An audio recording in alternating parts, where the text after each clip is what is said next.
उन आदिवासियों से आप किस तरह आप कब किस तरह और किस तरह से उन्हें ये मनाना चाहते हैं कि वो अपनी जगह छोड़ के जाए और क्या क्या आप प्रॉमिस दे सकते हैं उनको कि उनको मिलना कैसे जब आप उनको उनकी जो जमीन है उसे निकालना है।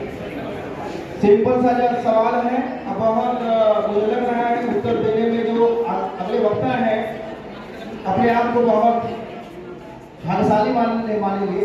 ये प्रश्न बहुत ही आसान है, उत्तर आप दे सकते हैं। आमंत्रित कर रहा हूँ अंकित कुमार को पक्ष में अपनी बात रखेंगे। पहले मैं अपने बात करूँ बिल्कुल, आप 2.5 मिनट प्लस 1 मिनट दिया गया है, इसलिए अपनी बात।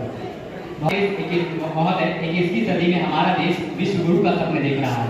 यह तभी संभव होगा जब हम अपनी औद्योगिक विकास पर ध्यान दें, और ये औद्योगिक विकास सिर्फ बैलगाड़ी के रफ्तार से नहीं, रेलगाड़ी की रफ्तार से आनी चाहिए। महोदय, प्रायः देखा गया है जो देश जिसमें खनिज संपदा एक महत्वपूर्ण रोल निभाता है, ईश्वर की दया से हमारा देश में खनिज संपदा बहुमूल्य है। लेकिन दिक्कत तब आती है महोदय जब विभिन्न एनजीओ, विदेशी एजेंसियां हमारे देश को विकास की गति को कम करने के लिए आदिवासियों का विस्थापन का सहारा लेकर आंदोलन करती है।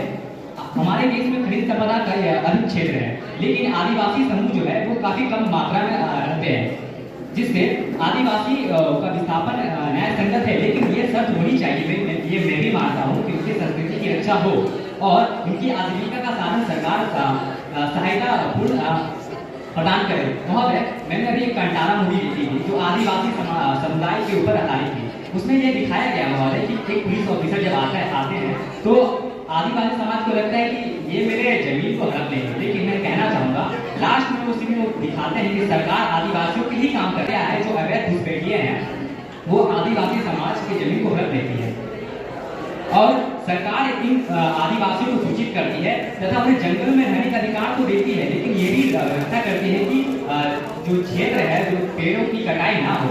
और सरकार रही बात आजीविका की, तो महोदय मैं बताना चाहता हूँ सरकार ने आरक्षण की व्यवस्था की है SC/ST के लिए, जिसमें उनके आरक्षण की सुविधा प्राप्त से उनके आजीविका का अधिकार। इस अनंत उदार आकाश में चिंता रहित ज्योतिमय प्रशस्त ललट की तेजस्विता ली हुई इस देश में चल रहा है उन्हें लोकतंत्र।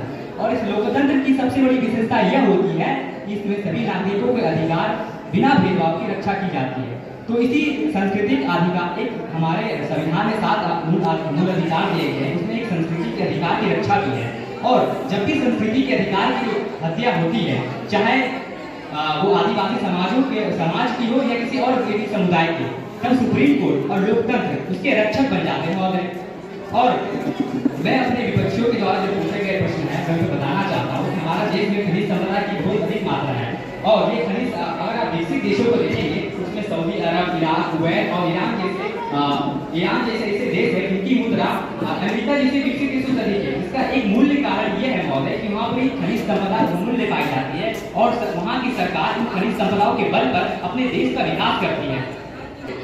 आर्थिक उन्नति के साथ साथ हर क्षेत्र में उन्नति कर रहे हैं महोदय। अगर हम भी अपने आर्थिक खनिज संपदा का सही से इस्तेमाल करें तो इसमें लाभ सिर्फ एक समुदाय का नहीं होगा बल्कि आदिवासी समुदाय का भी लाभ होगा, जिससे अच्छी शिक्षा मिलेगी, अच्छा रोजगार मिलेगा उन्हें। महोदय, मेरे बच्चे साथ में पूछना चाहते हैं, आप नहीं चाहते हैं कि आदिवासी समाज